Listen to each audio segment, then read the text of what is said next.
City Matters.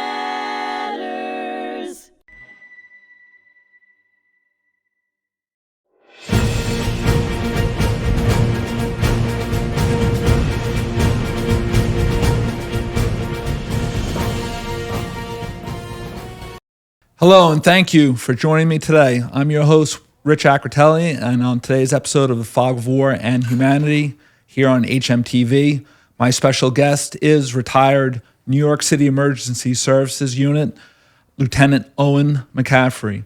Will join me for a conversation about his decades of service within the New York City Police Department, the Emergency Services Unit, and 9/11/01. Here we go, Owen. Let's get started. Owen, where did you grow up as a kid, and what were your interests? I was born in Brooklyn, and then my parents moved out to Brentwood, Long Island. So I grew up in Brentwood from when I was 3 to 26 when I bought my first house. I loved playing sports as a kid. We all played football and basketball and baseball. We were all in the little leagues. I had great friends that I'm still very good friends with to this day. As a matter of fact, last year was the first Thanksgiving we didn't have our annual football game since 1965. So you always had like an alumni game for Always the had town? an alumni game. What your friends, did they become police officers or firemen or anything like that? We have a couple of cops and firemen in the neighborhood. We also have school teachers, construction workers.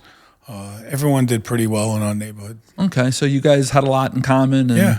tough kids, right? That could roll around a little bit, right? We love rolling around. Yeah, sure. So now, what did your parents do? What did your dad do? My dad was a New York City fireman, and my mother was worked for AT&T, or Ma Bell at the time.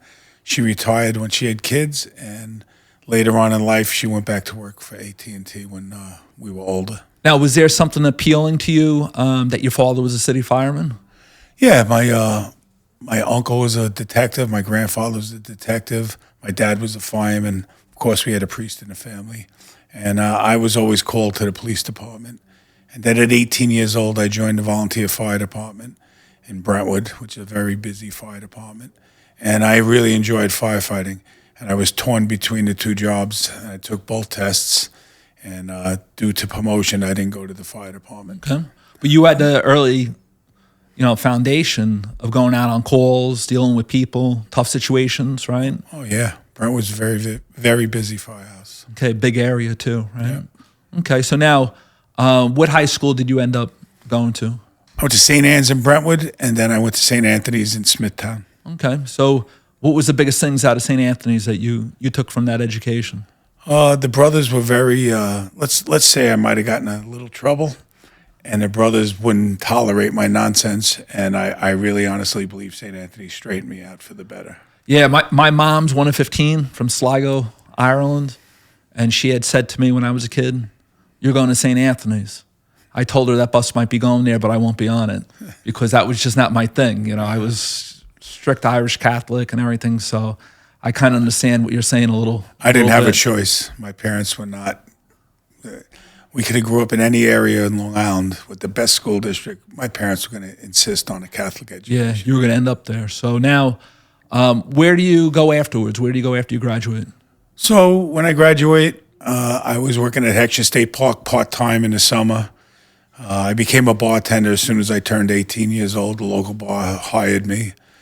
And I went to Farmingdale College, got an associate's degree in criminal justice. Started taking all the police and fire tests. What appealed to you in terms of criminal justice there? Well, I really wanted to be a cop. And they really didn't have a fire science back then, I don't think. Okay.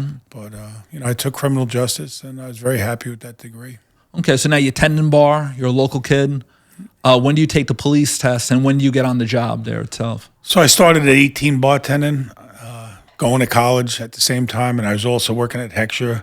I would get laid off at Thanksgiving and pick back up in April.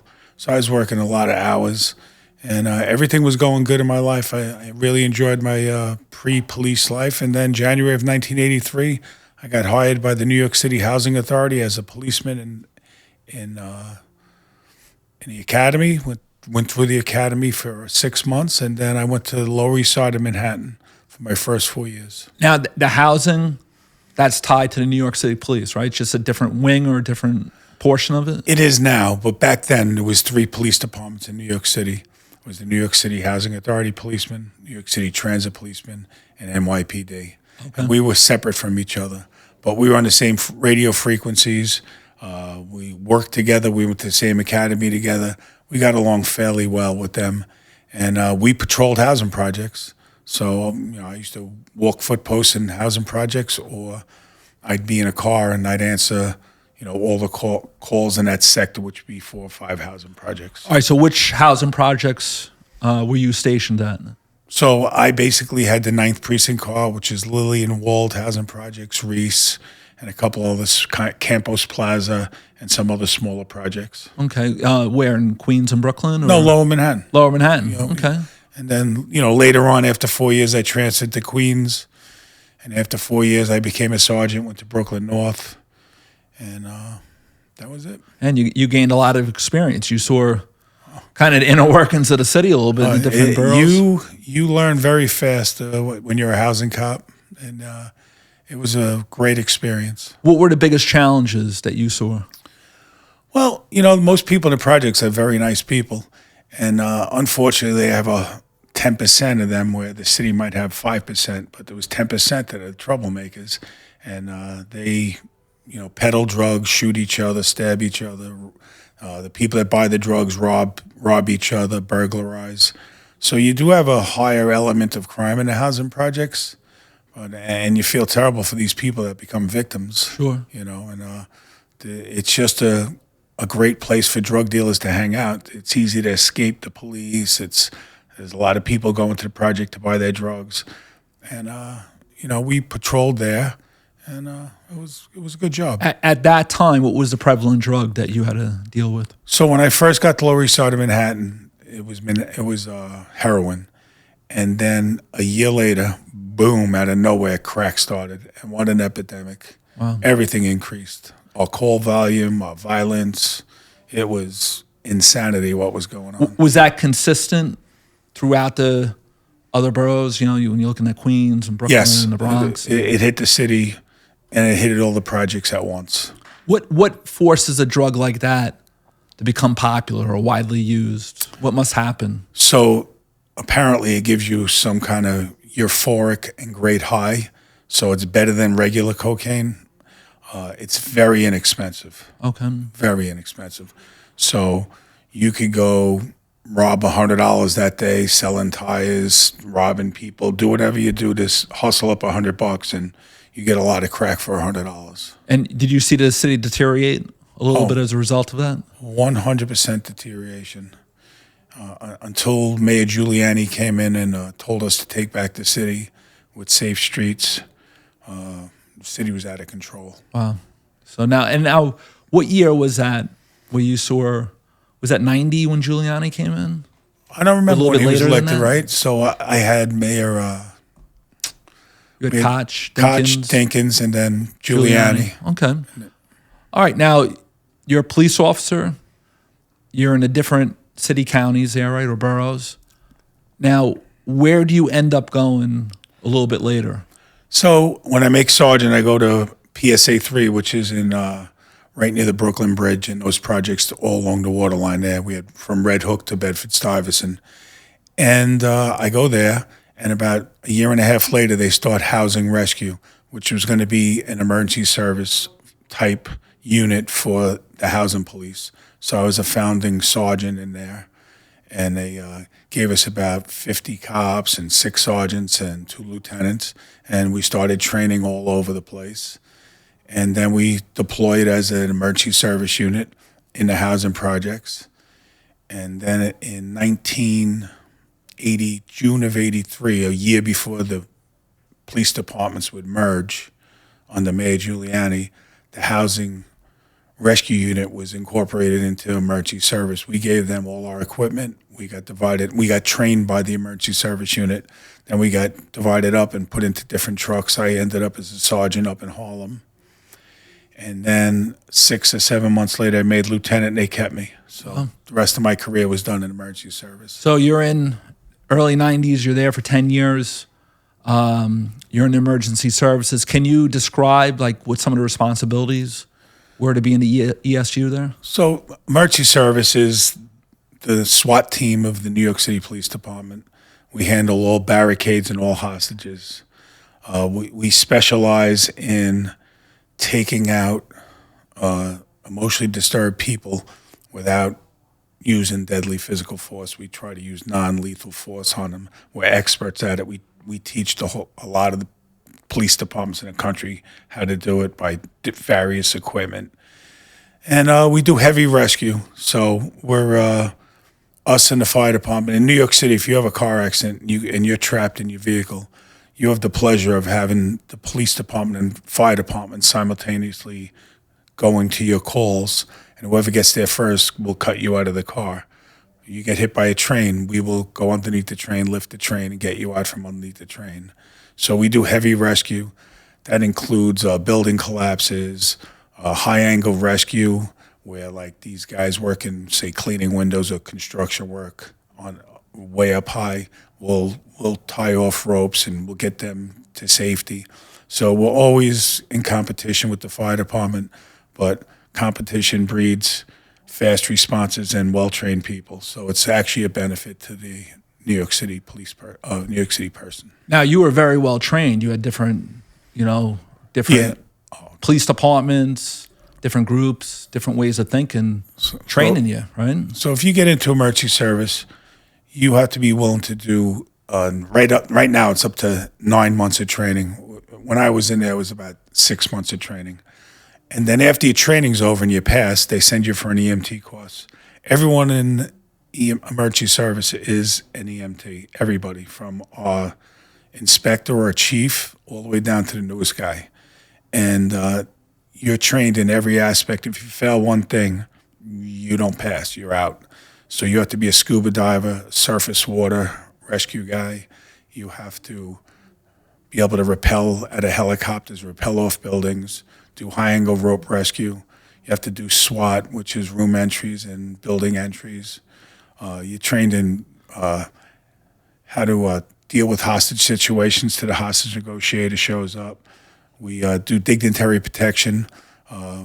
You cannot have off in the last week in September because the UN comes to town, and every single person in emergency services is assigned to dignitary protection, protecting all the people that come to the UN. Now, we were walking through the Holocaust Museum here in Nassau County, where the studios for HMTV, and you're looking around, and it's an unbelievable museum. It's very powerful. It's a powerful museum. So what did you say to me in terms of when we were walking for your experiences in New York City? So one time in Battery Park area, they were having I forget the name of the games, the Empire State Games. And I was deployed there as I had to manage that whole site.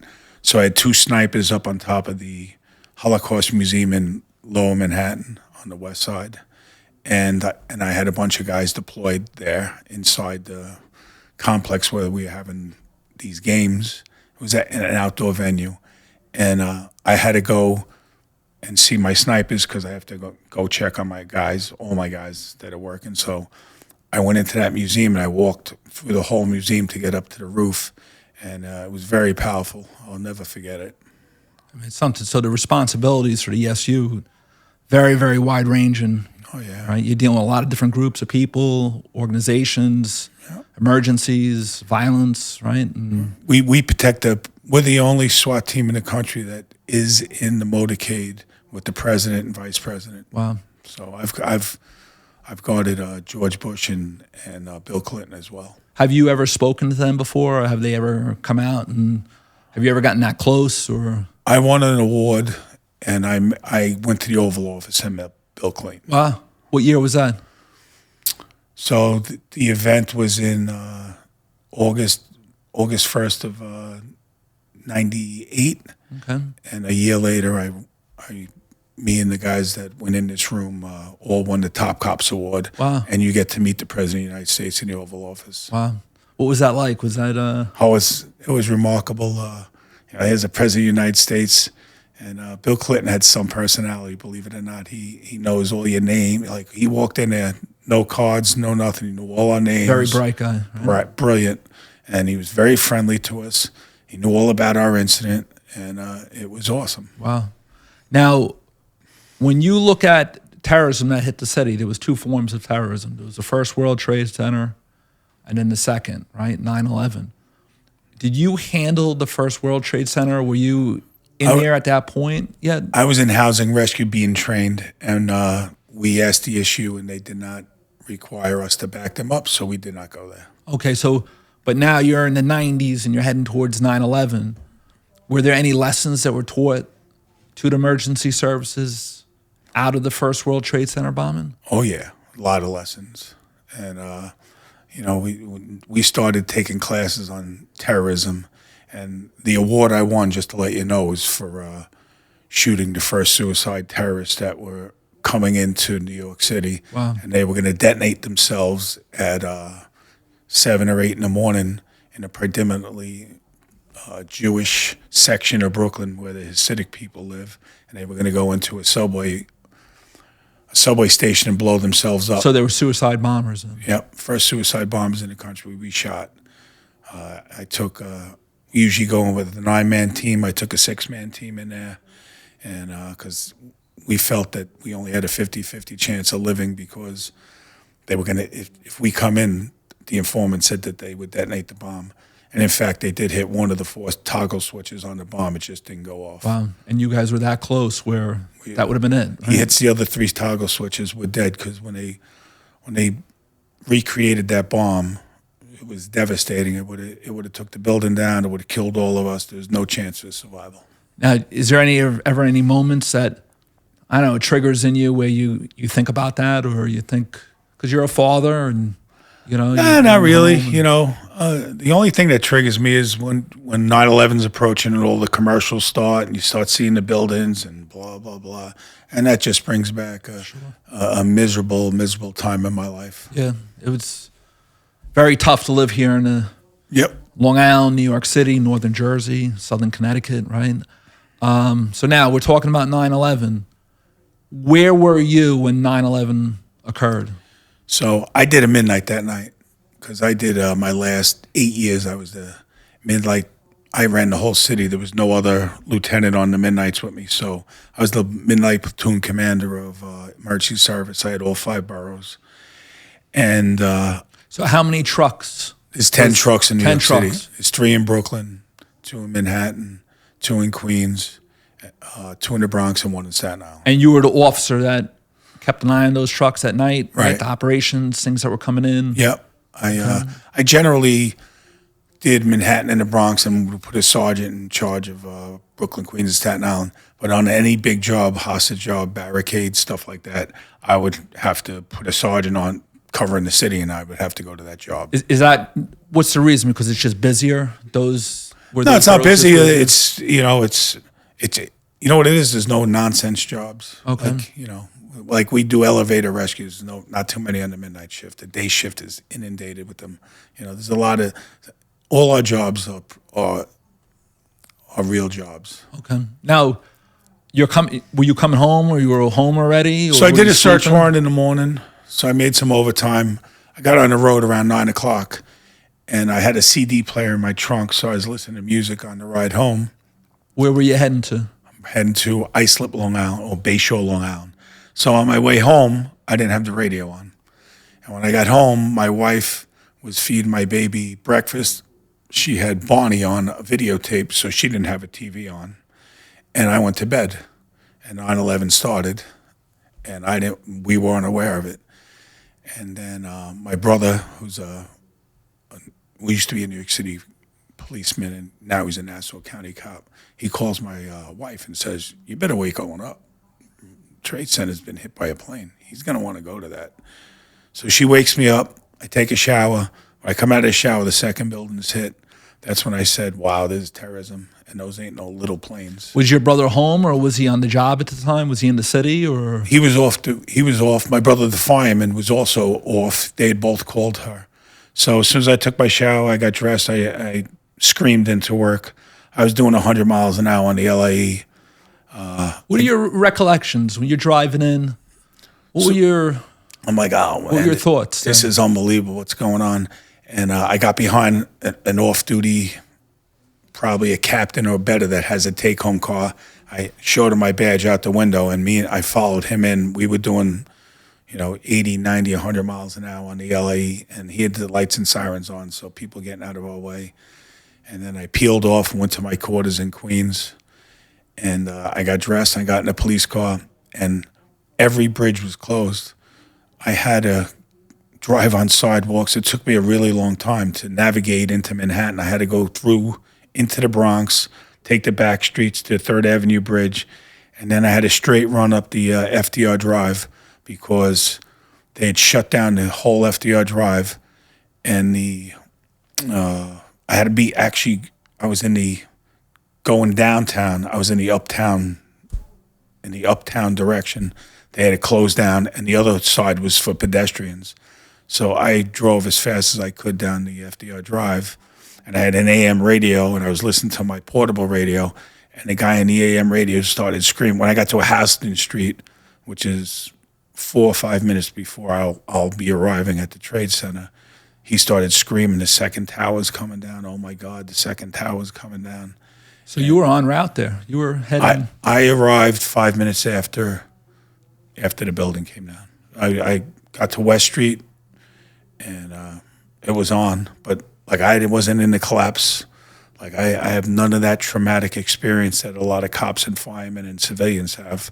I got there after the collapse, but I couldn't believe what kind of sight I was seeing. So when you get there, do you hear or smell, or is there people running in your direction? Everyone's running in my direction. Everyone's running away. But this is a second building collapse, so most everyone already was running away. Right now, there's only probably cops and firemen going in, and that's what you hear is the ambulances, the sirens. Do you hear that stuff? No, they're all there.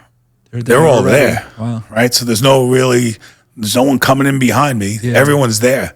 I came in from Long Island. Yeah. It took me a long time to get there because of the traffic. What time was that? What time? I don't know the times. I don't remember the exact time frames, but it was literally, I was on West Street 5 minutes after the building came down. Wow. Literally.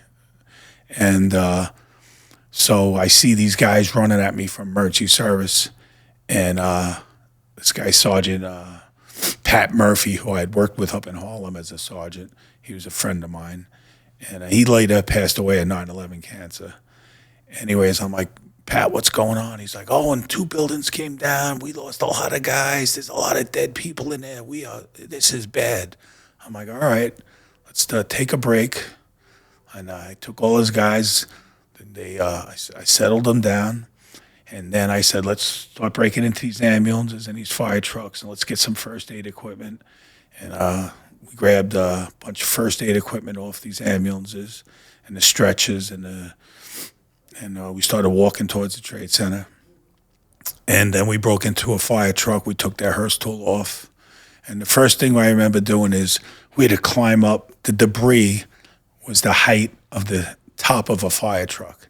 And first thing we did is we cut a hole in the ceiling of this fire truck and looked around in there to see if we could see any firemen. And that's when me and Pat realized we're wasting our time. All these guys arrived here an hour ago, and they're in the building. No one's sitting in their fire trucks. So we abandoned that idea. And then we walked up. I was right near the Millennium Hotel, and we walked up that side of the building, and we got way up there, and then an F-16, 2 F-16s flew over our head real fast and down low. And these poor cops I was with had been there when the second plane hit the building. So they flipped out when these planes, they thought it was more planes coming. There was another one coming. They thought another attack was happening. And anyways, we walked up this building. We realized we're just wasting our time up here. There's no way who are you going to find in here right now? Sure. So I was communicating by now with my bosses, and my boss, Inspector Ronnie Watson, said, "All right, let's have a return roll call." And we met in a certain area, and we counted who was alive and who wasn't. We counted for people that came later, like myself. I wasn't on roll call. Did you guys have a command post that was established down there? So we started searching around the World Trade Center, and our bosses established a command center in a small school. We took over the gymnasium, And then How far was that away from? it was right in the corner of the buildings. It was right on the west side and the northwest side. That corner is a small grade school there, and we took over the gym. And that was our temporary headquarters for about 2 months. Had bathroom facilities. It was big. So, it was a good Had the ability to house you, right? It was great. room? Yep.